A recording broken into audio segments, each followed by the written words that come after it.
and Magnolia by Laura Gehl and Patricia Metola. Britta's two favorite trees, Apple and Magnolia, were best friends. Britta couldn't explain how she was so sure about the friendship or how the trees had become best friends in the first place. But deep down in her heart, she knew it was true. Britta visited the trees every day. She watched Apple give Magnolia gifts and saw Magnolia wave at Apple.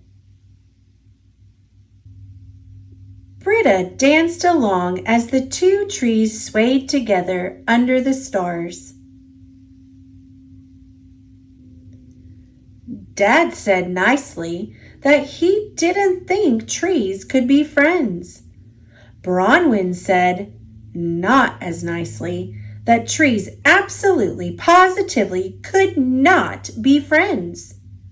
But Nana said unusual friendships can be the most powerful of all. Then one day, Magnolia's branches started to droop. Her bark grew patchy and gray. Her leaves turned brown instead of yellow.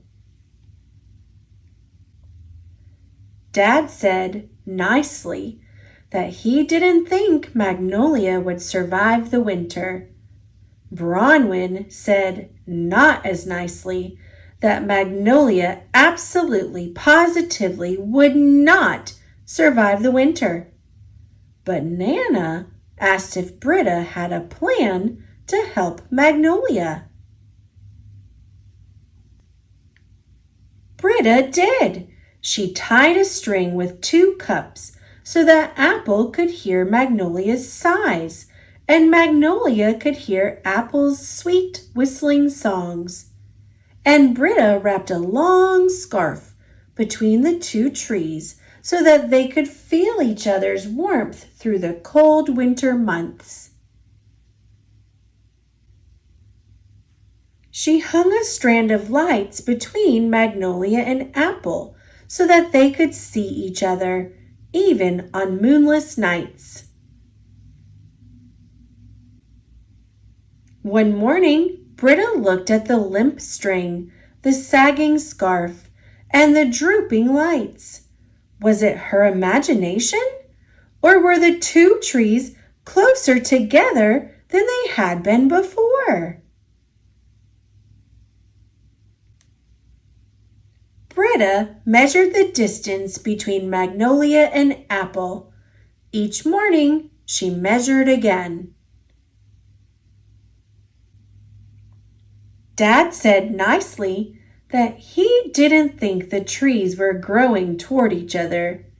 Bronwyn said, not as nicely, that the trees absolutely, positively were not growing toward each other. But Nana helped Britta make a chart. The measurements were definitely getting smaller. And deep down in her heart, Britta felt a seed of hope start to grow. In the spring, Apple's small pink flowers arrived right on time. Magnolia's didn't. But every day, Britta's measurements grew smaller and smaller, and her hope grew stronger and stronger. When Magnolia's first blossom appeared, Britta's hopes blossomed too.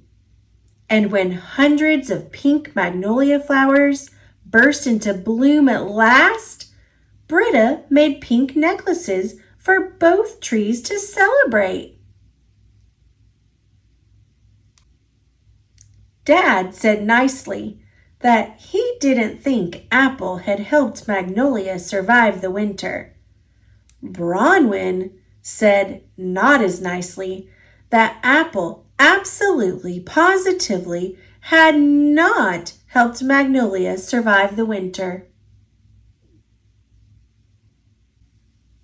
But Nana said, unusual friendships can be the most powerful of all.